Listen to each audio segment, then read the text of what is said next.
In my day, respect and not fighting a son of a bitch were not synonymous. When the game was going on, if you had to fight a guy, well, that's just what you did. It was the NBA of the 70s and the 80s. It was rough and tumble, and maybe we need to bring it back. I don't know. Boston Celtics head coach Joe Mazzulla, they just hung a banner in Boston. So this guy knows a little something about the NBA and the game of basketball. He says, you know what? Maybe we just need to bring fighting back into this game. Ratings are down. A lot of people are unhappy with the product on the court. And Joe Mazzulla says, I think the biggest thing that we rob people from is an entertainment standpoint is you can't fight anymore. I wish you could bring back fighting. I mean, you want to talk about robbing the league of entertainment. What's more entertainment than when there's a little scuffle? Well, I agree with Joe Mazzulla. Look at this. The ratings are down. Maybe I'm not the only person that agrees with Joe Mazzulla on this. ESPN's opening doubleheader of the 2024-25 NBA season down 42%. Bucks 76ers way down from Celtics Knicks last year. Take a look at it. We're down 30, 40, almost 50%. The Friday night game on ESPN, fewer viewers than a college football game typically gets on ESPN2. And the television rights deal, what was it, $2 billion? The last NBA TV deal. And ratings have been going down for a while now, and we're seeing a big drop from last year. So I don't know if letting the players fight again is the solution or not, but I don't think 100 three-pointers a game is the solution either. And the three-point attempts continue to increase. And let's take a look at what the great Bob Ryan had to say on this very program back on Monday in assessing, let's say, the damage that the three-pointer has done to the game that he loves. For me, the three-point shot is the single worst thing to happen to basketball in my lifetime. And let's back up for a little history, okay? The ABA did not introduce the three-point shot. The ABA absorbed the three-point shot. The three-point shot, as we know it, was a gimmick of a promoter. I will repeat that, folks. It was not asked for by anybody in the NBA. It was the gimmick of a promoter. A gimmick, Bob Ryan says. A gimmick. And he was never meant to be taken seriously. It was some shit that you did to the Washington Generals before you pantsed the guy and threw confetti on everybody in the front row. And now it dictates the entire sport. Everybody needs to bow down and worship at the altar of the three-pointer, apparently, because the analytics geeks who know what they're doing, even though they are geeks, have figured out that the three-pointer is the most efficient way, at least liberal usage of it, is the most efficient way to run an offense. And so how do you go back? How do you put the toothpaste back in the tube? Bob Ryan, in that interview with me on Monday, said that he thinks there will eventually be a four-point shot in the NBA. So imagine that. A future generation where players are told to work it around and make sure that they get the good three-point shot. Eventually, it's going to be dunks, three-pointers. That's kind of where we're at now. And maybe in the future, it'll be four-pointers. I'm going to bring in a guy who knows a little something about fighting, street fighting, on the streets of Columbus, Ohio. I'm referring, of course, to the international streaming star. You know him from Gilligan's Island and the SS Minnow. I bring Ronnie t-shirts into the program now from an unknown location in the Pacific where he's sending up flares and just praying to God that someone will notice him. Ron, it's going to be very hard for me to wipe this smile off of my face for the duration of the program. I'm trying to get fired up about NBA fights and violence in basketball, and now I've got to look at you, probably with a coconut tree just looming above your head. Nice costume, sir. You have blessed us today. Oh, happy Halloween, Ricky. Did you dress up like an Happy almond Halloween, brother? buddy. I am dressed up like the Allman Brothers roadie for Halloween today. That's also how I dress the other 364 days of the year. So, what are we thinking? Tree Rollins, Danny Ainge type fights? Yeah, Tree Rollins, Danny Ainge type fights. Let's roll some old NBA fight tweets up here. I like to tweet about the old days of NBA fisticuffs. Yeah, look at this one. And Maurice Lucas. You want to talk about two guys that nobody wanted to mess with in the old days of the NBA. You could probably start with Maurice Lucas. I think a lot of people thought he was the baddest man in the league, and Chocolate Thunder was obviously not someone to be trifled with either. And I tweeted here, the ratio of guys in the NBA in my day, it was a lot closer to 1-to-1 on the fight your ass to talk about it scale. Here's another one from a few years later in the 1980s. Dr. J's enraged. Charles Barkley's getting jumped. And I think somebody's locked the $1 million dream on Larry Bird. Look at that. That's what Ted DiBiase used to do to put people to sleep in the WWF of the late 1980s, Ronnie. But it was a pretty regular occurrence. If you said back in my day, did you see the NBA fight? The question X. that you would ask is which one? Which one? Look at X there. X was a bad man too. Xavier McDaniel choking a man just right there in front of God in the world. Well, hell, Ricky, they were even doing it in practice. Latrell Sprewell went after PJ Carlesimo. Latrell Sprewell was choking his coach during practice. As Allen Iverson would say, we're talking about practice. Coaches getting choked.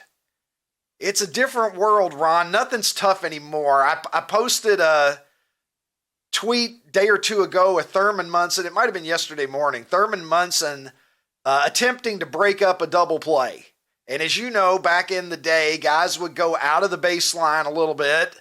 They would go right for the second baseman or the shortstop, trying to prevent him from being able to make that relay throw to first to get the double play. And Thurman was going out of his way. He was taking the scenic route to second base, let's put it that way. And somebody replied, I said, this is what it looked like when baseball still had some cojones.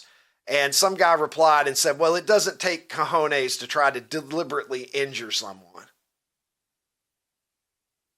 And I said, Tim Wall, stop commenting on my tweets. I'm tired of it. How about the Albert Bell? How about the Albert Bell one when he just lit that was a second baseman? Oh, dude. Yes. I think it was Fernando Vina. I could be mistaken, but where he just hit him right in the middle of the path from first to second. But I don't know, Ron. Let's see what else is going on in the NBA. Last night we had Bronny James in Cleveland with his dad. Bronny born in Akron, Ohio, and back there to his home state, same as his dad. And he got a nice welcome from the Cleveland Cavaliers. And Bronny scored. So Bronny has 2 more points in his NBA career than I have.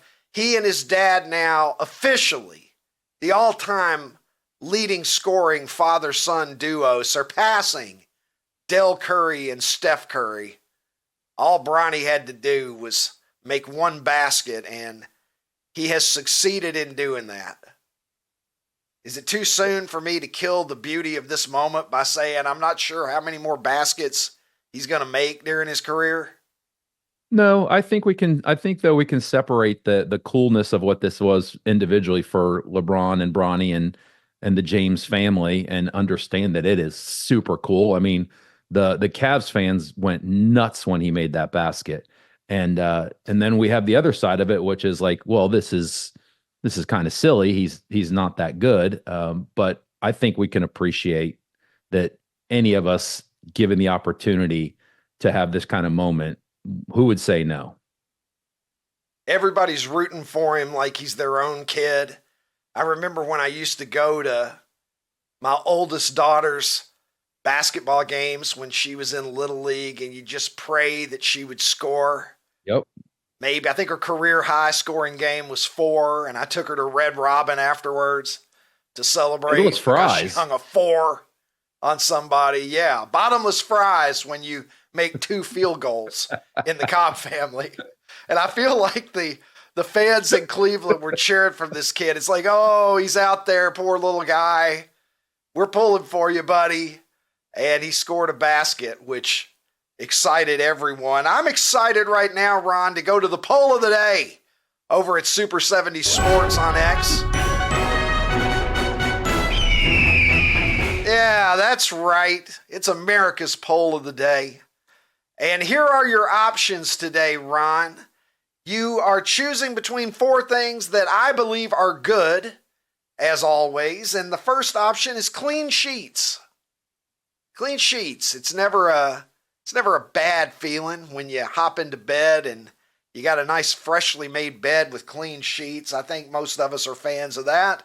Second, we have addicted to love. I said yesterday that I would put Robert Palmer in a poll, and so rather than Robert Palmer, I'm actually going to choose probably his most famous song, Addicted to Love, because I thought that maybe it would fare a little better when competing against clean sheets.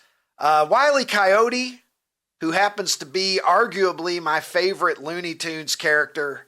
It's either him or Sylvester, probably. So Wile E. Coyote, still out there somewhere trying to kill that goddamn Roadrunner.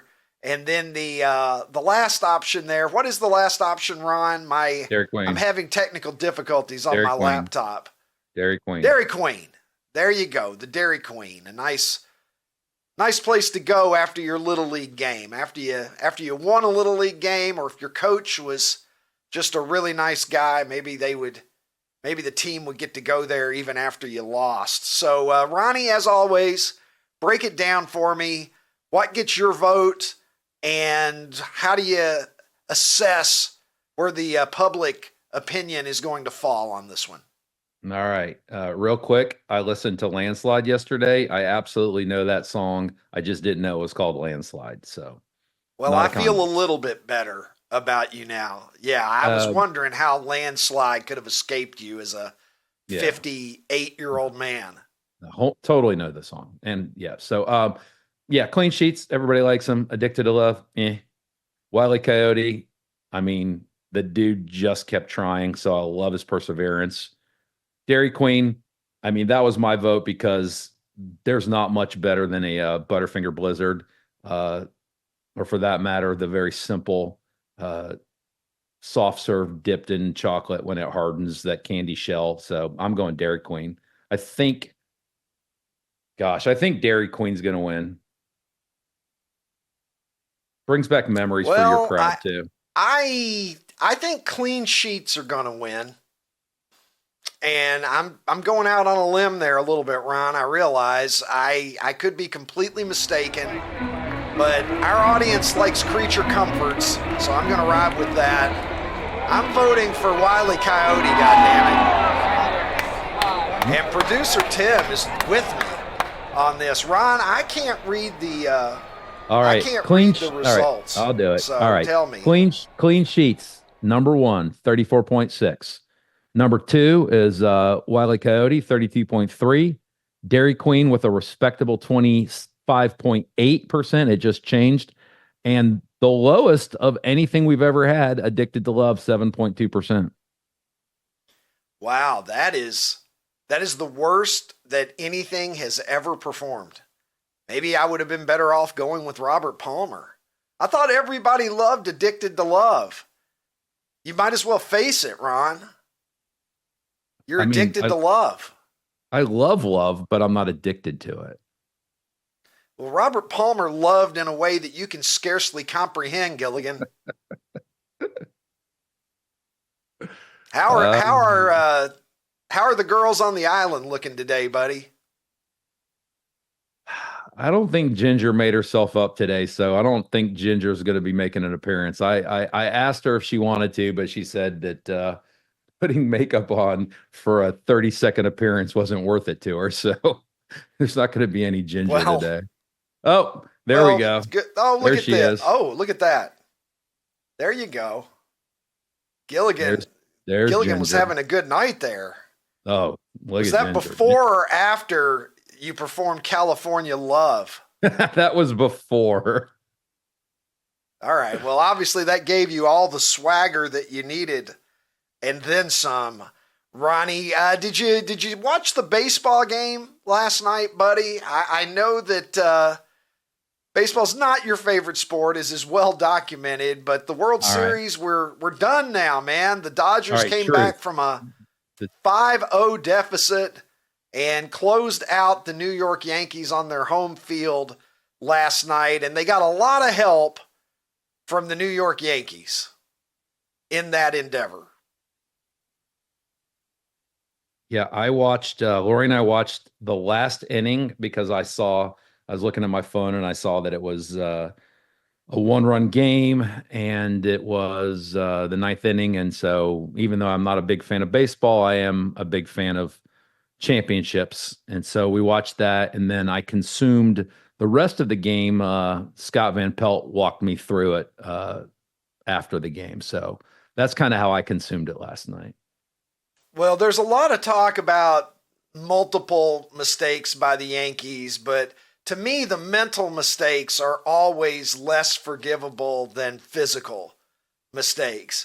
If somebody botches a routine play, look, that's why we're human. If there was no such thing as an error, we would all just go out there and play flawlessly. So physical errors, in my opinion, they obviously can be frustrating, but they happen. Mental errors, you have more control over as a person. And I think Garrett Cole's inability of going over to cover first base and letting Mookie Betts beat that out is one of the worst mental errors that I have ever seen on a baseball field, given the stakes of that game. That is bad if it happens in May in Baltimore on a Wednesday night. It is really bad when it happens in a World Series game that you basically have your foot on the Dodgers' throat if you get through that inning. They're up 5-0. There's 2 outs, and he just didn't cover first base. He covers first base. They're out of that inning ahead 5-0. The Dodgers come back with 2 outs and score 5 runs in that inning to tie the game. And I think that mental error, as much as you can put it on one play, Garrett Cole's mental error, really, really bad.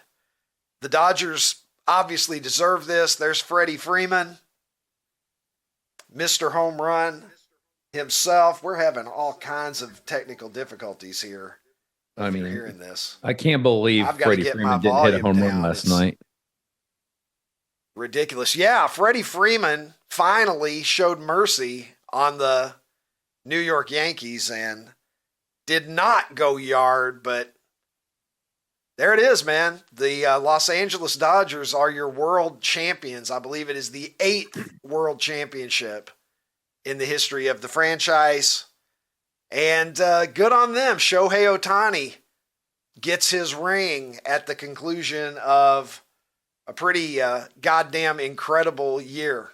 You go 50-50. Morris Buttermaker. Makes you wonder. The Yankees were looking a little bit more like the Bears there in the 5th inning last night, Ronnie. No doubt. I don't know if we may have needed some Budweiser in the dugout, and there you have it. There's a little bit of beauty for you. Goodbye, baseball. Let's do it again next year. And we bid baseball adieu. I know that you're probably not gonna miss it. I'm having all kinds of laptop problems here, Ron. I said trick or treat, and my laptop said that we're just gonna trick me here today on Halloween, Ron. So did you see, getting back to Halloween and saying goodbye to baseball, did you see Bill Belichick's ex-girlfriend, what she dressed up as? I heard about it. I have not Halloween? seen it yet. She dressed up in, there you go, Uma Thurman from Kill Bill. I don't know if I Very should ask you clever. if you've seen Kill Bill or not, but I've yeah, pretty seen clever Kill Bill. and personal. Personal there. Yeah. Bill, she's sending a message there. I don't think that we have to read between the lines too much, and I'm sure that as Bill rolled over under the covers next to his 24-year-old girlfriend, that probably really hurt his feelings. Ron, hard for Belichick to shake that one off, but probably somehow he's going to endure. We've had a lot of tweets here in the program already, but I'm just going to lean in to this and ask the question, what am I tweeting? What am I tweeting? Here we go. You're getting your money's worth today on Super 70 Sports Tweets, my friend. We're just emptying the chamber on this Halloween episode. Here you go, Ron. Here's a flashback. Remember when you could wear your fucking Halloween costume at school all day? Just sitting there working on your multiplication with your face smothered in 145 degrees worth of cancer-causing chemicals. What did it smell like? It smelled like a factory in Beijing, is what it smelled like. I remember it well, powerful. Man. I do kids. I did. There's an elementary school in my neighborhood. I should have looked outside to see if the kids were walking to school in costumes today or not. I don't even know if it's still a thing that kids do. I don't know if it's allowed or not. I do know that the vinyl costumes were, man, they smelled so strongly, didn't they? Were you of the era where you got the ones where it was basically just a mask, and then just the vinyl, just a one piece? It's like the girl right there with the Batgirl. Yeah, it's like the Batgirl one right there at the very front. Yeah, you know what those costumes. One, and so is the whatever that thing is that's behind the football player. Do you know what I don't those? know what that costume is. Looks a little like Loretta Swit to me. Do you know what those costumes weren't? They weren't flame retardant. They were not. They were beckoning flames, weren't they? They just had their finger out, just saying, "Come here, flames." I mean, you would go up like a match head. Better pray that that's not the day that you have an incident at your home. No doubt. Oh, absolutely made to go up quickly. What else do we have here? It's a Halloween theme today. So I don't think every tweet we're looking at is Halloween, but a lot of them are. Why not? Let me be clear. Anyone who sends their kids out trick-or-treating as Lamont and Fred is a great goddamn American. It's so You're good. here, if I may say that to my own tweet. I need to tweet that again, by the way. Somebody sent me a picture. Somebody else tweeted this, but a couple of years ago I tweeted that and it went semi-viral. And why not? Look at that. The Lamont really kills me. Oh, Fred that mustache is money. And those pants, oh, he looks like he's ready to go hang out with Rollo. The only thing that can make this better is if there's a 4-year-old dressed like Rollo that just strolls up into that frame. Just pimp we walks might all up. just ascend to heaven. Yeah, we might all just ascend straight to heaven if a 4-year-old Rollo was on the scene. It doesn't get a lot better than that. Shout out. I don't know if we should credit the parents or if we should credit the grandparents. I want to credit the parents, but I don't know. I mean, the parents couldn't be that old, probably. Maybe it's the grandparents that that are responsible for this. I don't know. What else do we have happening over here? Here's one, Ron. Speaking of SVP. SVP chiming in on this one. He's always been a friend of Super 70 Sports. I said 4K's nice, but there's nothing like sitting 2 inches away from one of these sweet bastards while your mom predicted you'd be as blind as Ray Charles by the following Thursday. I was always told, Ron, that if I got too close to the television, it might cause me to go blind. I don't know how every mother took on that philosophy, but it seems like they did. Yeah, I don't know where that began. It's obviously urban legend because we see just fine, don't we, Ron? But Scott Van Pelt adding approximate weight, infinity pounds, which is also accurate. Sometimes, like, you just wouldn't move because you'd think, I don't really like this house anymore. I'd like to go to a different location, but we kind of just have to stay where this television is. You'd actually make decisions about where you lived on the basis of not being able to move your TV in those days, Ron. Yeah, how did we even get them into our houses? Because those things were behemoths. It would take it would take at least 2 people to move that, and somebody would herniate a disc. Absolutely. You might even need a third person to get in there to make this thing go. It could be a 4-person job if you don't have anybody with man strength in your family, Ron. But at the time, it's just how it was. Those televisions were and look at this. Hey, speaking of going blind, if you do Speaking something. of going blind, I thought I was the king of the segue. Very well done, sir. Look, there were other things that we were told would make us go blind. And Ron, if you were anything like me, you were rolling the dice on that one too. I'll tell you, it was somebody responded, and I don't know if we have any comments or not from this. This one got a ton of comments yesterday, and somebody said you just hoped you go to the mailbox and you hope that this edition of Sports Illustrated arrived when your parents weren't at home. I don't just understand. Go back inside and quietly. You have no idea what before the internet. This was our internet. Okay. I've joked about the Sears catalog and watching The Price is Right, hoping for a hot tub or a boat in the showcase. The struggle was real. Okay. As an authentic 1980s teenager, I'm telling you, the struggle was real, but the Sports Illustrated swimsuit issue really was a highlight. People cannot comprehend today what a big deal it was. And, somewhere along the way, they just started fucking with their formula, and, there's 73-year-old men in there because we've got to be inclusive. And it's just like, wait a minute, this is an old man wearing a Speedo. Why am I looking at this? Well, I'm a terrible person if I'm not looking at that. I don't know what they even did with the swimsuit issue nowadays. Let's have a draft. When Joe's on the program, we like to draft things. And today's draft, gentlemen, we're drafting Halloween candies, favorite Halloween candies. And I'm going to have Tim in my ear because I don't want to be biased. In my ear, Tim, tell me what the draft order is today.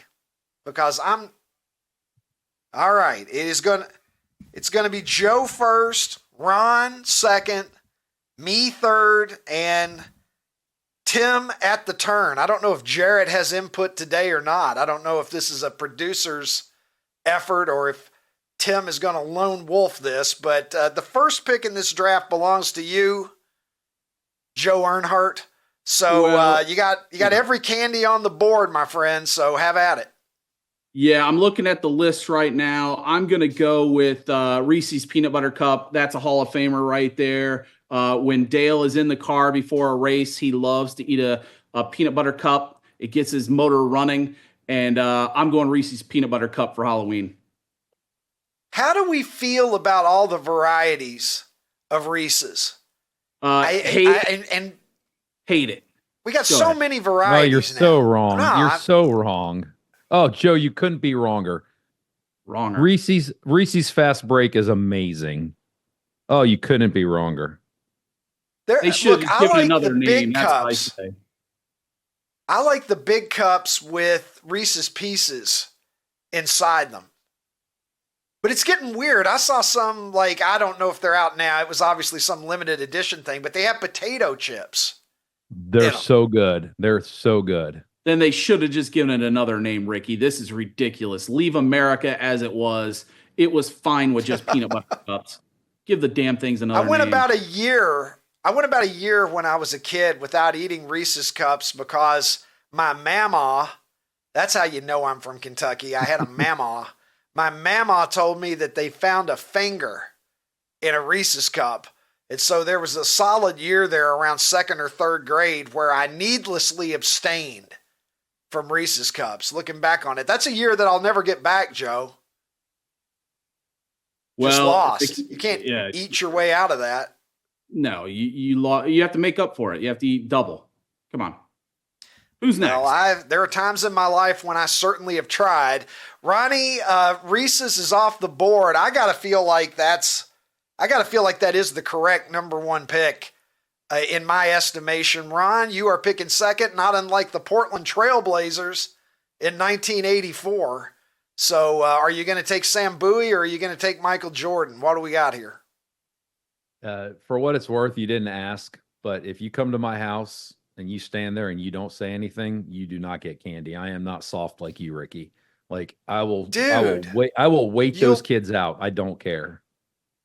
You'll deny. Have you ever had a kid just slink off in shame? They didn't know what to do. Maybe, I don't know. I don't care either. Like it's an unwritten contract between them and us, and they don't fulfill their end. They don't get candy. Are you going to do that tonight while dressed as Gilligan? You know, we're helping our friends out with their Halloween because they live on a street that gets mobbed, and so we're going to help them. And I haven't decided if I'm wearing this or not. It's supposed to rain in Nashville, so I don't know if I want to be in costume when it's raining. So I don't know. We'll see. Well, I'm going to look, obviously you're a grown man. You'll make your own decisions. You're capable of making great decisions or you wouldn't be in that costume right now. But I'm going to say, Ron, that you should just ride it out. Go for it. It's once a year, YOLO. Wear that fucker. All right. Is my advice, but we will respect whatever you decide. So Ron, second pick is yours, my friend. Yeah, the parents of the kids might get a kick out of me wearing this, so maybe I'll do it. Butterfingers. Butterfingers. And you said that that's your favorite DQ Blizzard. Absolutely. As well, I believe. Yep. Butterfingers are delicious. Good texture. Is that a Butterfinger? That chocolate looks too dark. No, that's too dark. That chocolate's too dark. That's a fucking imposter Butterfinger. It's an Aldi Butterfinger. That's a faux Butterfinger if I've ever seen one. Fake news right there. Absolutely fake news. Well, guys, I've got a decision to make here. Y'all have come out strong, taking a couple of the best candy bars. I am, looking at the options that I have here. I'm going to ride with M&M's. M&M's. That's a good one. You know, it's, you're never disappointed to get M&M's, but I don't know if not disappointed is the vibe that I should be seeking with the third pick. But M&M's have never let any of us down. So, I'm going to ride with it here. I got a bad feeling that it's not going to bridge the gulf between Reese's cups. Producer Tim now, we've reached the turn. He always just, with the fourth pick in the 2024 Halloween candy draft, producer Tim selects candy corn. Oh my God. This could be controversial. I like candy corn, but America doesn't. It's a polarizing treat, candy corn. I like those little pumpkins Tim better. said that it's a value pick. He couldn't believe that candy corn slid to fourth. He's quite pleased with himself right now. Dude, what about that little harvest See- mix when there's the pumpkins in there too? The pumpkins are the best. Look, here's the thing about candy corn, in my view, gentlemen. I like candy corn. Now, I couldn't eat it all the time, but like once, I haven't had any this year. But for me, candy corn is one of those foods that it's good until you hit like a tipping point. And when you hit the tipping point, suddenly it's not good anymore. So like a fistful of candy corn, maybe 2 fistfuls. And then I hit a point where I'm like, oh my God, I think I'm going to be sick. Why did I eat this candy corn? I don't know what it is about candy. Is it just me? It's pure sugar. Or does candy corn, it kind of just hits you all of a sudden. Yeah, like sugar, like just a wall. Yeah. So I don't know. I can't do it. Well, producer Tim, now 1 round in. Let's recap. Let's recap this real quickly. Producer Tim is he's raring to go. Through 1 round, Joe has Reese's Cups. Ron has Butterfingers. Look at those Reese's Cups. Look at the fake Butterfinger back out here. I took M&Ms. And producer Tim selecting candy corn to wrap up the first round. We will now snake into the second round, and producer Tim is on the clock. Producer Tim taking Twizzlers.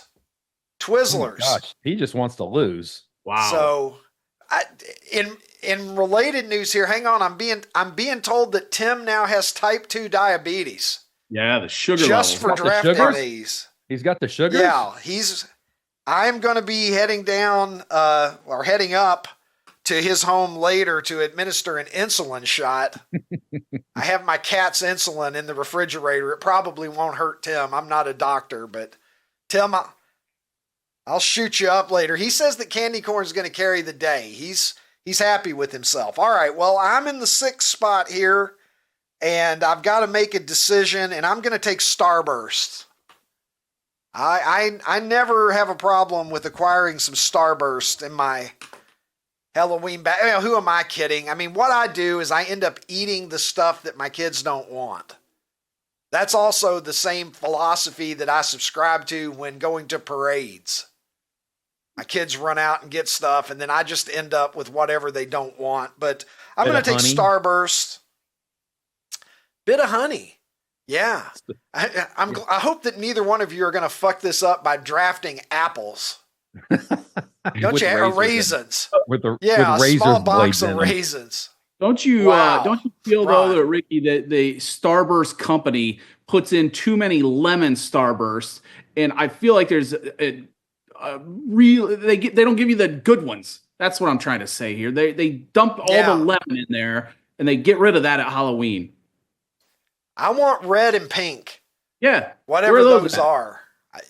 Yellow and orange can take a hike. I'm going after the yellow and pink every single time. I don't know if that's strawberry and cherry or what the fuck it is. When I'm eating Starburst, I just refer to them as colors and not actual fruits. They bear very little resemblance to real fruits. Ronnie, you've got Butterfinger. Tim is in the clubhouse with candy corn and Twizzlers. I have finished my draft with M&Ms and Starbursts. You're sitting there with Butterfingers. What are we going to do here with the 7th pick? How the hell is this one still available? Like I just won. Like you can stop the draft right now. I just won. Twix. Butterfinger and Twix. I easily won. Oh, don't show that one. Joe's going to get mad because hell, it's a look at brand that. extension. These Joe cannot stand brand extensions. they bastardized Twix. Absolute bastardization. That's not the Twix that Joe Kinsey grew up with. No. Get What the the fuck fuck, out of here. dude? Get out of here. Salted caramel shit. He's angry today, Well, Ricky. How'd you get like- him so angry today? I want to win. Salted caramel Twix. Thanks, Biden. We appreciate it. This would have never happened. Ronald Reagan, I don't remember there being salted caramel varieties of Twix. Who found that fuck? Anyway, we're down now to the last pick. Ron and Tim are both confident. I will say I'm the one person who is not confident. I am almost certain that I'm not going to win today. Tim feels good about it, even though he may be in a delusional sugar state. Ron is very confident with Butterfinger and Twix. So you're in the catbird seat, Intimidator. Well, you've got the consensus number one. You just need to pair it with something that can get you home to the gold medal here, buddy. Yeah, you know what? I feel the intimidation factor. Here is a candy bar that was never bastardized. It's still a traditional, chocolate and goodness. Snickers. Give me Snickers right now. I mean, come on. Give me Snickers. I think I still like peanuts. This is Snickers and Reese's. Are you kidding me? This is a home run right here, Ricky. Give me the full bar, too, just like you have on the screen. I love it. This is like when Olajuwon and Ralph Sampson joined forces in Houston. It's the only thing I can liken it to. We probably shouldn't tell Joe that there's different varieties of Snickers because he'll just lose it right now. What? There's dark chocolate. There's some with peanut butter in it. Yeah, dude, look it up. You're going to lose your mind. Joe's going to have an aneurysm right here on the show. Well, listen, Joe is feeling a little type A personality today because dude gets of the mustache. 32 million views and he just comes in angry. Well, I feel like it's more the mustache than the views. You put that mustache on, and it's just like a testosterone charge to your system that he doesn't need you're Viagra not even tonight. really prepared for.